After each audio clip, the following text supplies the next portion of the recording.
Halo semua. Jadi kami dari kelas 12 biologi akan mempresentasikan materi mengenai enzim dan metabolisme. Selamat menyaksikan. Jadi pada bagian ini saya akan menjelaskan tentang enzim. Apa itu enzim? Enzim adalah biokatalis atau katalisator biologis yang mempercepat reaksi kimia dalam sel makhluk hidup tanpa ikut habis dalam reaksi tersebut. Enzim adalah protein yang berfungsi sebagai katalis biologis yang berarti mempercepat reaksi kimia dalam sel tanpa ikut bereaksi secara permanen. Mereka bekerja dengan menurunkan energi aktivasi atau energi minimum yang diperlukan untuk reaksi sehingga memungkinkan proses metabolisme dan fungsi biologis lainnya berjalan dengan efisien. Enzim tersusun atas dua komponen, yaitu komponen protein dan komponen bukan protein.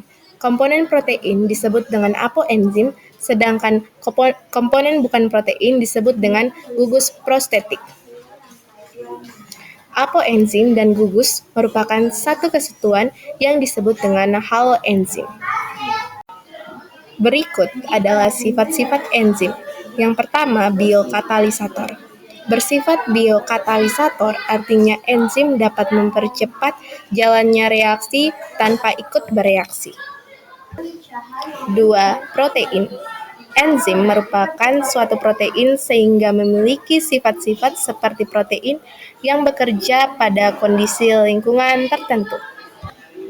3. Spesifik. Bekerja secara khusus. Artinya, enzim hanya bereaksi dengan satu jenis substrat dan menghasilkan satu jenis produk saja. Yang ketiga, tidak ikut bereaksi. Ini berarti enzim mempercepat reaksi kimia tanpa mengalami perubahan bentuk atau sifat, sehingga enzim dapat digunakan kembali untuk mempercepat reaksi lain.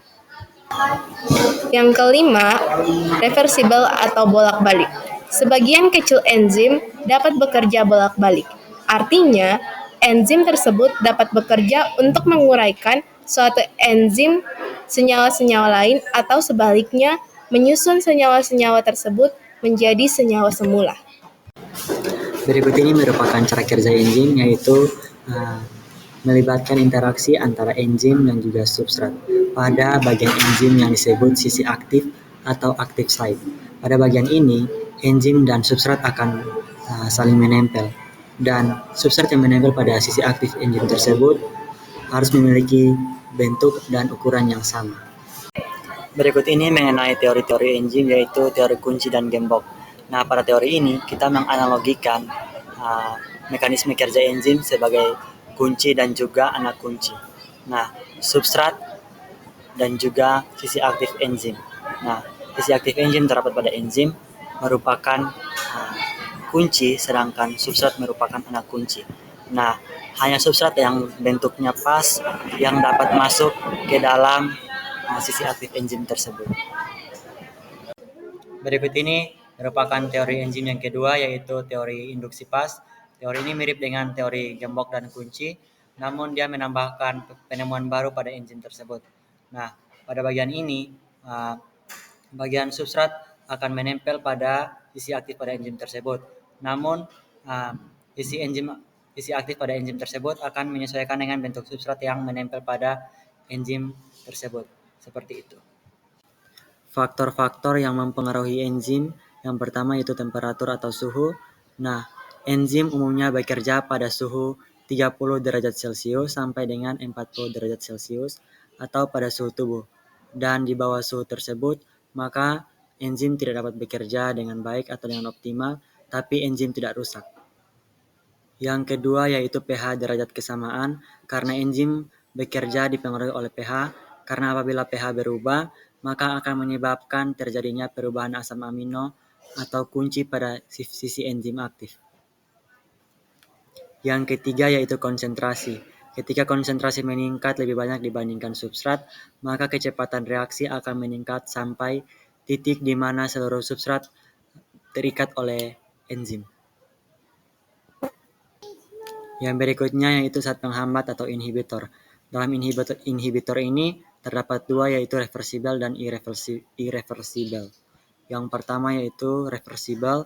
Nah, dia ini menghambat namun tidak menghilangkan, tapi dia menambah konsentrasi substrat. Contohnya inhibitor non-kompetitif atau antibiotik penisilin yang menghambat kerja enzim penyusun dinding sel bakteri. Yang kedua yaitu inhibitor irreversible. Dia berikatan dengan sisi aktif enzim secara kuat sehingga tidak dapat terlepas. Adanya inhibitor ini menyebabkan enzim tidak aktif dan tidak dapat kembali seperti semula. Metabolisme adalah seluruh rangkaian reaksi kimia yang terjadi di dalam sel-sel makhluk hidup. Tujuannya adalah untuk dapat mempertahankan kehidupan dengan cara mengubah makanan yang masuk ke tubuh kita menjadi energi agar dapat menggerakkan tubuhnya kita, serta dapat membantu membuang limbah dalam tubuh kita agar tidak menjadi toksik atau racun.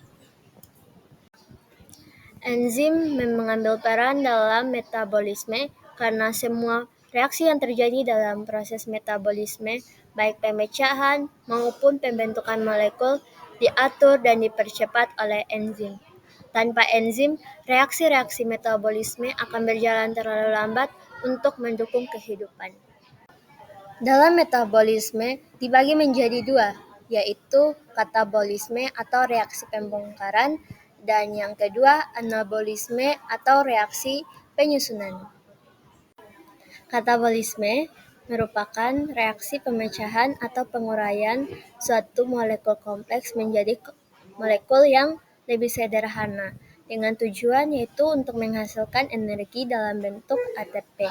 Contohnya adalah respirasi seluler, di mana glukosa dipecah menjadi karbon dioksida, air, dan energi.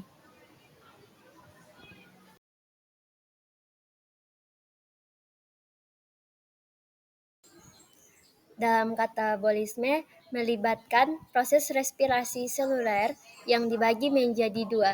Yang pertama yaitu respirasi aerob. Dalam respirasi aerob memiliki 4 tahap atau 4 proses. Yang pertama adalah glikolisis.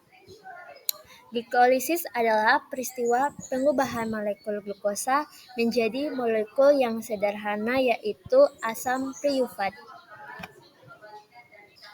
Dalam prosesnya dibagi menjadi 2 tahap, yaitu proses investasi dan proses pembentukan. Dalam proses investasi membutuhkan 2 ATP dan dalam proses pembentukan akan menghasilkan 4 ATP. Dan pada produk akhirnya akan menghasilkan produk utama yaitu 2 asam piruvat, 2 ATP, serta 2 NADH.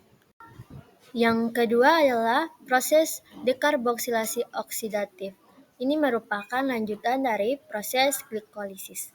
Dekarboksilasi oksidatif merupakan peristiwa pelepasan gugus karboksil dari asam piruvat dan penambahan molekul CoA sehingga menghasilkan asetil CoA dalam suasana aerob yang berlangsung di matriks mitokondria dengan hasil samping berupa 2 karbon dioksida dan 2 NADH.